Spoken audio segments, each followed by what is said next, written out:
Hello everyone and welcome back to Send It's Weather channel. We are back looking at the latest from the models for the next couple of weeks, which will take us into the second week of July.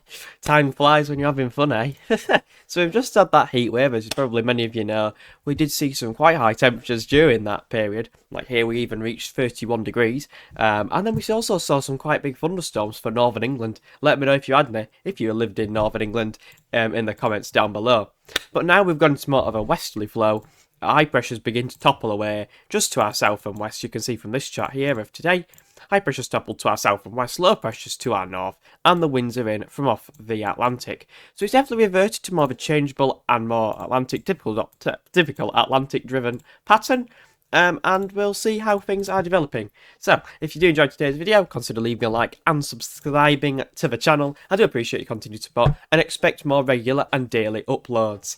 Anyway, let's get on then. So again, like I said, high pressure to our south, low pressure to our north, winds are in from the west, keeping us mainly dry, but a little bit cooler. But still, you know, only a little bit around average, really. Going beyond that, though, throughout the rest of this week into the middle half of next week, high pressure tries to re-establish itself again out to our east, and it successfully does, sort of. It tries to build to our east, doesn't quite successfully, as low pressure is quite powerful in the Atlantic towards Greenland, but eventually heights start to build over Spain and France. As you can see, heights are building to our south, low pressures to our north, winds are back in from a westerly direction, a long-fetched westerly, southwesterly direction, and we do begin dragging some milder or warmer air again from the southwest. You can see we're above average. Nothing ridiculous, but a little bit above average for time of year. So high pressure is trying to take back in control. As we go into the start of July, high pressure again is migrating to our east. Winds are in from the south or the southwest, and you can see it with this GFS run. We are beginning to bring in some quite warm or even hot air again from the south, with an area of low pressure out to our west. That could bring in some quite big thunderstorms with that. You can see we've got high pressure out to our east. It's the 1st of July, which would be a nice start to July if this was to come off for some people. High pressure out to our east, low pressure stuck out to our west, or just over the top of the country, I should say. Winds are in from a southerly or southeasterly direction with this run.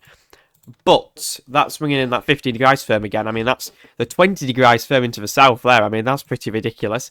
There you go. 20 degrees firm covering northern England there. 2-metre temperatures are 34, 35, 36 degrees. But what I did want to say is this is a massive outlier run, and obviously is to be taken with a massive pinch of salt. Any of these runs are to be taken with a pinch of salt, but it indicates the pattern changes again we could see. But with this run, we do see 34 degrees. I mean, that's pretty ridiculous. Again, but you never know. You can never rule anything out at this stage, but what I will say is it's an outlier. Going beyond that, though, with the GFS 6 head run, as it is anyway, again, low pressure remains out to our west, high pressures to our east. Winds remain from the south or southwest, but obviously it is like a hot plume, and then it clears away to our east again. And we go into more of a typical Atlantic-driven westerly flow. But low pressure's kind of diving around the country, to be honest, for much of the first week of July. But we are remaining pretty dry, besides in the north, before eventually it does turn more unsettled, definitively unsettled, into the second week of the month, as high pressure establishes to our west, low pressures moving to our east and southeast, winds are in from the north. So definitely a cooler and fresher and more showery second week of July there. You can see blues circling around the country there, but nothing too out the ordinary. So GFS today, though, is bringing in this quite hot plume of air. This would be like this week, but probably even a little bit hotter with that, because 20 degrees from getting to the south is, you know, it's not uncommon these days because of, I'm not going to get into all that, but you know why. But depending on what you believe in and all that stuff. But yeah, it's more likely to happen than it used to be. I'll just say that. Right, so we'll look at the GEM run next, and I'm just going to make sure the screen's right. Yes, it is. High pressures just again to our south and west. Winds are in from off the Atlantic, low pressures circling to our north. Going beyond that, though, for the rest of this week, high pressure begins to build to our east. Doesn't quite. Gets toppled by this area of low pressure to the south of Greenland. Again, winds are in from the west-southwest. But it's quite a warm, or a nice direction, I should say, from the southwest this time. 10 degrees firm, moving into the country. Probably getting the temperatures into, hanging around the low to mid-20s, I'd say. Highs of like 25, 26 in the London area. For the final week of June. Going beyond that again, the GEM doesn't actually bring in that southerly wind, really. It actually brings in quite a stormy or thundery low through the west of Europe there. trying to drag in some warm air and does into the south and southeast, brings some hot air into southeast England and into parts of northern France.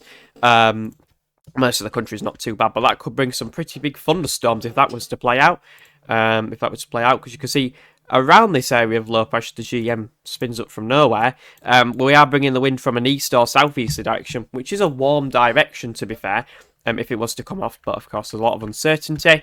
If we do look before that, the 30th of June, we have got low pressure to our east, high pressure to our west, winds in from the southwest. So before that, again, still looking pretty above average, but just a little bit uncertain into that first week of July what exactly will play out. But today, it brings in that warm plume again into the south and the southeast in particular, very quickly, very briefly, before again we're back into a westerly flow and another area of low pressure is spiraling up in the Atlantic. A lot of uncertainty about this, I must say, for looking at these models today. If we look at the, this is the ECMWF run, you can see again high pressure just toppling, trying to build to our east again, Thursday the 26th, topples away, and we see heights rise to the south over France and Spain. Winds are in from the southwest, so again turning pretty nice again. 10 degrees firm getting into the country, 15 degrees firm into some parts here as well. So again, even uncertainty up to the 29th, 30th of June to how warm it might be then. But going beyond that, the ECM doesn't really build in these heights to our south and east, bringing in that hot plume. It doesn't really do that.